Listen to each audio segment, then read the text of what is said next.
Om Shanti. Good morning.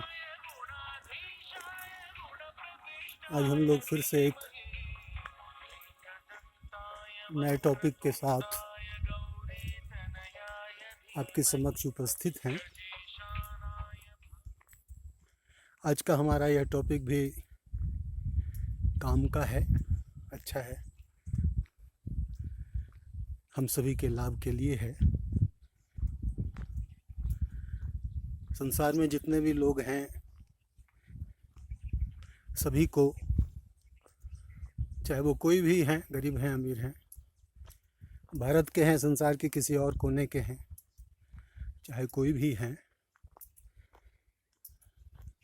उन सभी को पूरी तरह स्वस्थ रहने का, हेल्दी रहने का, निरोग रहने का और बिल्कुल चंगा रहने का पूरा हक है। और सभी को यह हक मिलना ही चाहिए। अच्छे स्वास्थ्य पर सभी का हक है, पूरी दुनिया का हक है। मगर विडंबना यह है कि स्थिति ऐसी है नहीं आज की तारीख में।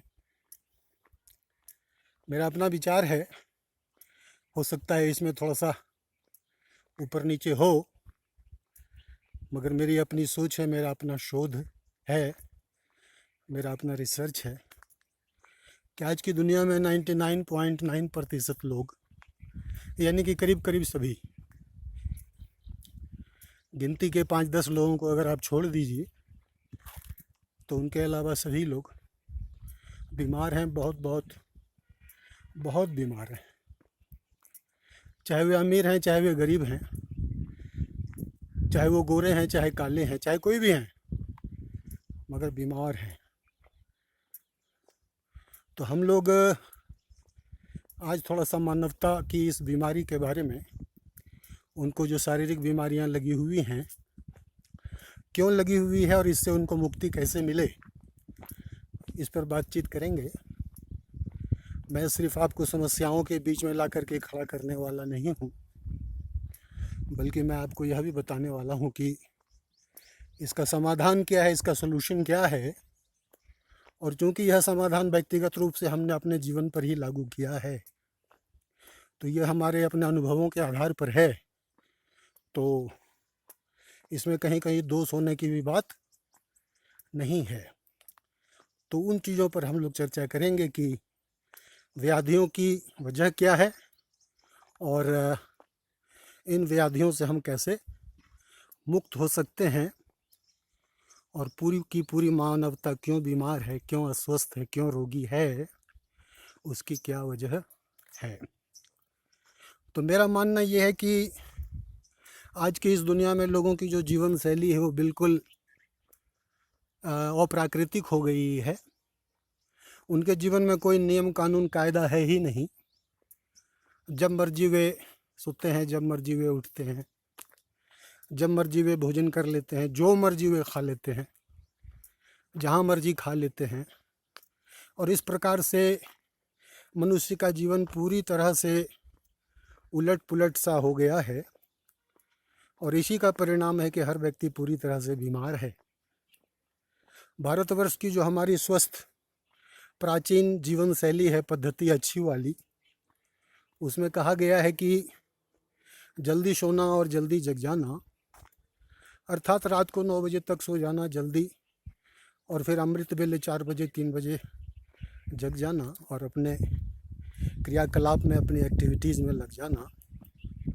मुझे ऐसा याद पड़ता है कि आज से 50 साल पहले गाँवों में लोग 7-8 बजे तक ही खा पी करके सो जाते थे, बिजली होती नहीं थी। इसी वजह से लोग जल्दी शाम को ही भोजन वगैरह बना के तैयार करके खा पी करके सो जाते थे, और सुबह 3 बजे 4 बजे उठ करके फिर अपनी एक्टिविटीज़ में लग जाते थे। हर दिन वो सूर्य का दर्शन करते थे, सूर्योदय का, सूर्य स्नान करते थे, सूर्य प्राणायाम करते थे, एक्सरसाइज करते थे, अपने खेतों में जाते थे, अपना काम धाम करते थे और बिल्कुल पूरी तरह स्वस्थ थे। मौका लगने पर 5-10 किलोमीटर 15 किलोमीटर पैदल वो आराम से चले जाते थे। आज की तारीख में तो यह सब सोचना भी बहुत भारी लगता है। सब चीज़ बिल्कुल उलट पुलट हो गया है।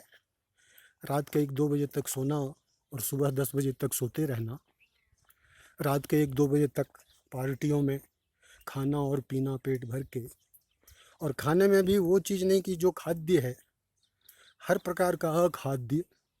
अखाद्य कहने का मतलब कि पूरी तरह से मांसाहार आदि, इन चीज़ों को करते रहने से मनुष्य का जीवन जो है वो बिल्कुल नारकीय और दुखदायी हो गया है, और वो अनेक प्रकार की बीमारियों से ग्रस्त हो गया है।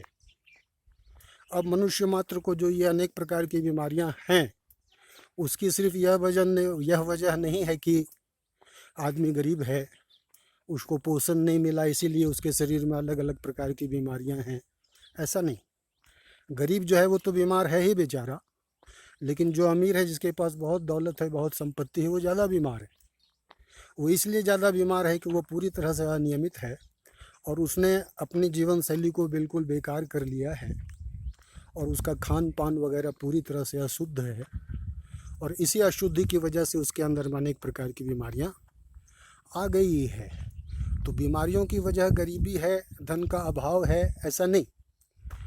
उसकी वजह है हमारे जो जीवन की एक पद्धति है चलने की, विचार करने की, सोचने आदि की, वह पूरी तरह से प्रदूषित हो गई है। जब हम उस पद्धति से अपने आप को निजात दिला देंगे तो शारीरिक रूप से हम स्वस्थ हो सकेंगे, हमारी बीमारियां हमसे दूर भागेंगी और हम ठीक ठाक हो जाएंगे। स्वस्थ रहने का अधिकार सबको है। तो स्वास्थ्य को प्राप्त करने के लिए सबसे पहले तो हमें एक स्वस्थ जीवन प्रणाली को अपना लेना चाहिए।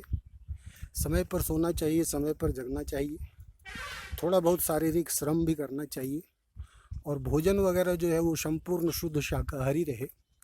मांसाहार को पूरी तरह से गुड बाई कहना होगा, क्योंकि वैज्ञानिक रीति से भी यह बताया गया है कि मनुष्य मात्र की जो आहार प्रणाली है, उनका जो स्मॉल इंटेस्टाइन है, उसकी लंबाई अधिक है, वह सिर्फ शाकाहार के लिए ही उपयुक्त है, मांसाहार के लिए उपयुक्त नहीं है। तथापि लोग मांसाहार करते हैं और बीमार हो रहे हैं। आज दुनिया में हर कोई को यह पता है कि अनेक प्रकार की बीमारियां, खतरनाक बीमारियां जो मनुष्य मात्र को पकड़ रही है, उसकी जड़ में कहीं ना कहीं मांसाहार है। तो अपने आप को मांसाहार से अलग कर लेना यह आपके अपने ही हाथ में है। अगर आपको हेल्दी रहना है, अगर आपको बीमार नहीं रहना है, अगर आपको स्वस्थ रहना है, तो आपको ये करना ही पड़ेगा और करना ही चाहिए, क्योंकि प्रकृति की बनाई हुई हर संरचना को सबको जीने का हक है। किसी के जीवन को छीन लेना अपनी क्षुधा पूर्ति के लिए, अपने पेट को भरने के लिए, यह तो एक बहुत ही बड़ा पाप है, और हमें अपने आप को इस प्रकार के पाप को करने से बचाना ही चाहिए। तो ये तो एक पक्ष हुआ। इसका एक और भी बहुत ही महत्वपूर्ण पक्ष है, वह है हमारी वैचारिक प्रणाली।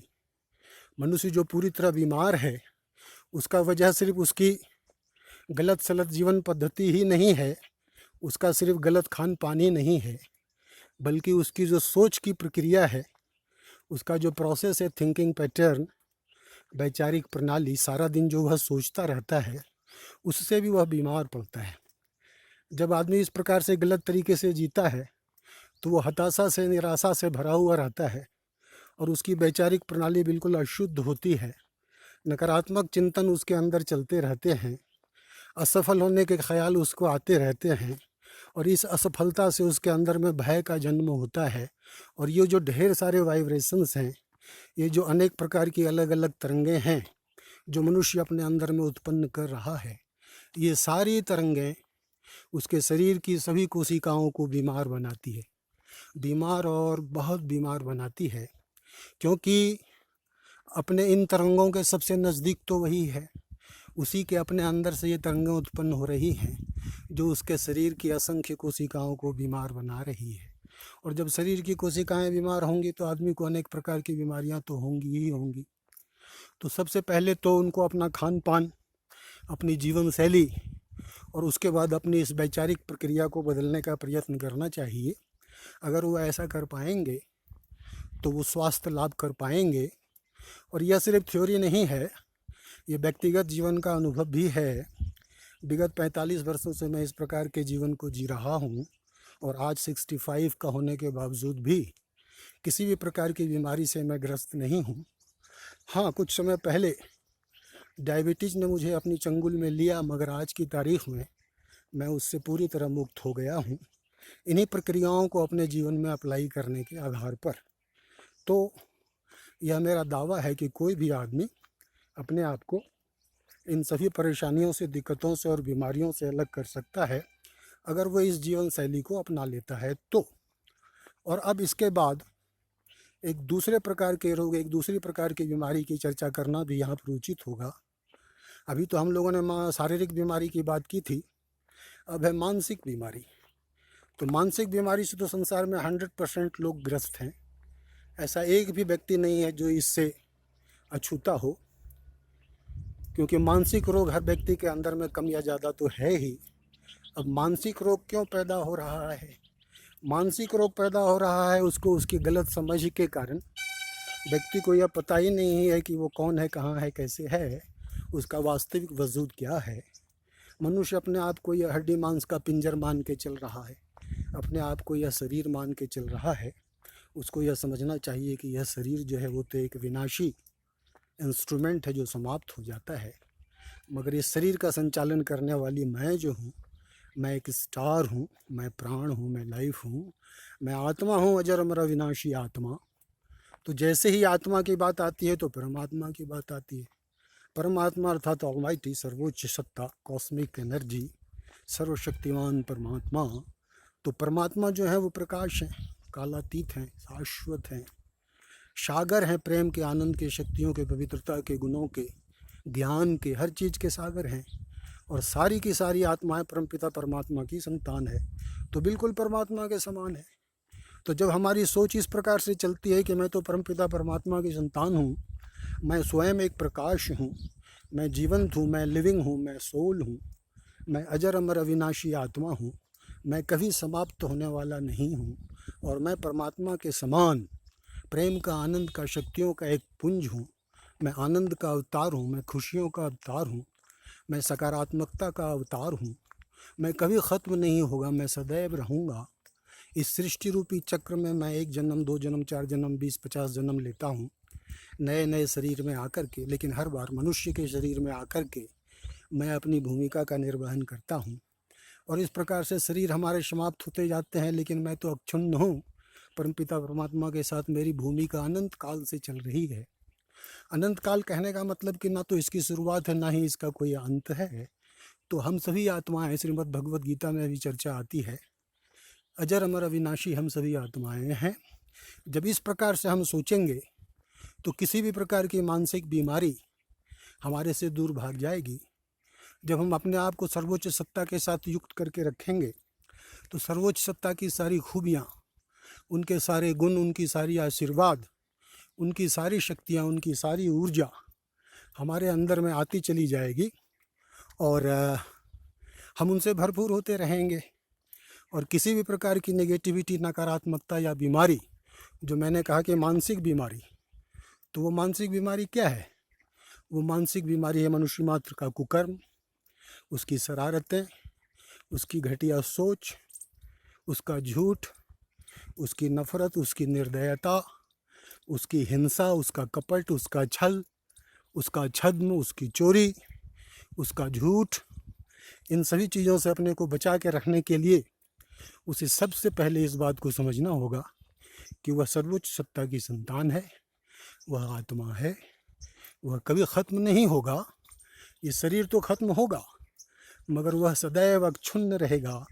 और जब वह इस प्रकार से सोचने लगेगा, जब वह अपने आप को अपने स्वरूप से जोड़ लेगा, और उसके बाद जब वह अपना संपर्क हमेशा हमेशा के लिए परमपिता परमात्मा के साथ युक्त कर लेगा, तो ईश्वरीय शक्तियों के आधार पर इस प्रकार की सारी नकारात्मकताएं और सारी बीमारियां धीरे धीरे करके उससे दूर हो जाएंगी।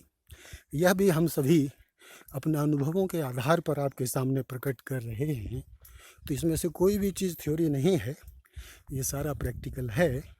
और इस प्रकार के मार्ग को अपनाने वाले इस बात की सत्यता को समझ रहे हैं। तो आप सभी भाई बहनों से अनुरोध है कि इन बातों पर आप ध्यान दीजिएगा, इस पर विचार करिए ये अनमोल बातें हैं जो ईश्वरीय शिक्षाएं हैं, उसे ही आपके साथ शेयर किया गया है।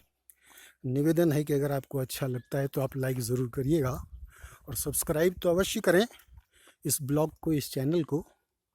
आपके सब्सक्रिप्शन के आधार पर ही इस प्रकार के कार्यक्रम हम लोग प्राप्त करते रहेंगे आगे भी। और आज हम लोग यहाँ रुकेंगे। आप सभी का बहुत बहुत बहुत धन्यवाद। ओम शांति।